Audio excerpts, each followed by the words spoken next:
Mr. Isaac Anumudu is still with us in the studio. Just before we went on that break, you were going to answer two questions. Yes. First of all, whether or not Mr. Magu can keep acting as EFCC chair, and secondly, whether or not he was doing his job, carrying out his job effectively as acting EFCC chair. Yes, Magu. Like I said, the fortunate thing for me here is because I don't know Magu personally. I have nothing for him. I have nothing against him. So I can speak dispassionately as an interested Nigerian.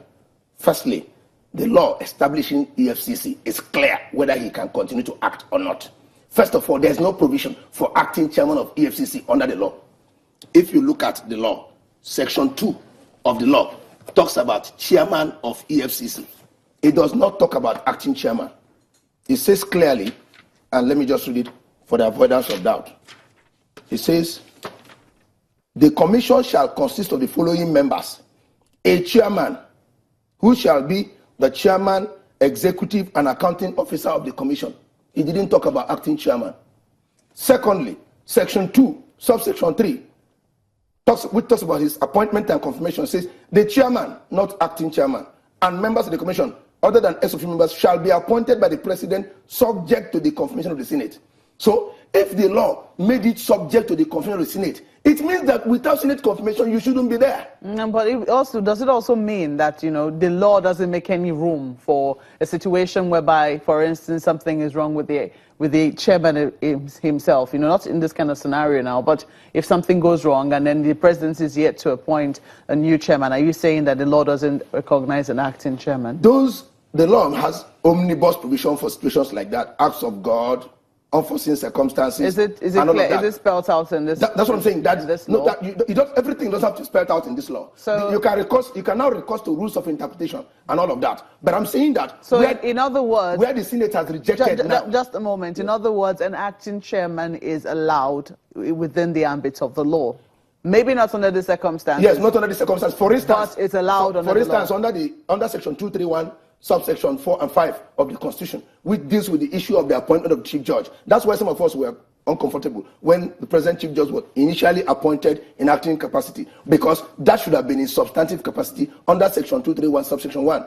Because the acting situation contemplated under Section 231, Subsection 4 and 5 is where there is issue of death, incapacity, or other unforeseen circumstances. So, by judicial extrapolation, if the EFC chairman, something happens, and he's not there, the president could, by extrapolation of all the other rules of interpretation, even they use them, the general rules and all of that, appoint an acting chairman so as to enable that person pass through the process of Section 2, Subsection 3 of the EFCC Act. But having now passed through that process my point is, and having been rejected... I think the point is clear. I mean, yes. what we're saying is that, there is room, there's provision in other situations, but not in this kind of situation where the nominee has now gone through dual screening and has been clearly rejected, and not rejected on technicality, rejected on facts, rejected on performance, rejected on reasons. Rejected on facts? Yes, let me go. That takes me to the next question, where you asked me, has he been doing his job well? Yes. Another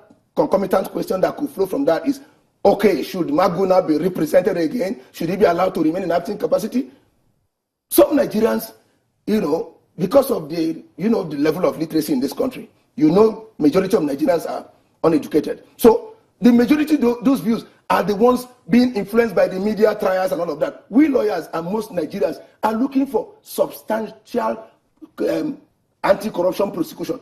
And now, I'll come to that. But let me tell you, the reason why this anti-corruption war is very important. Mm-hmm. The president is hyping on it. And most Nigerians are supporting the president on it. Mm-hmm. The reason is because it's possible that the president has suffered the consequence of this corruption personally, like he alluded in past experiences. Some of us have also personally suffered. That's why you see some of us are passionate about this. I have personally suffered from the corruption of other Nigerians. And I'll give you the example just very summarily. I was in the UK, on one of my trips. I traveled on a particular flight. And when I was now coming back, because the flight I wanted, the class of ticket I wanted wasn't available, when I was coming back now, I wanted to upgrade my ticket, and I called. I went online first to try to do that. There was space, there was availability. I wanted to make payment, and the computer couldn't accept my payment. And it was a British bank, a British card. And I was surprised. I tried several times until it was clear that I was about missing my flight. So I packed my luggages, hopped into the car, and ran to the airport. On getting to the airport, after checking in, I told the lady on the counter, I've been trying to upgrade my flight, but I couldn't. And I was told by the computer that your plane has space for me. So what's the problem? Why couldn't I? She asked for my ticket, I gave her. She asked for the card I was using, I gave her. And she said, well, there's space, I can upgrade you right now. I said, okay, go ahead.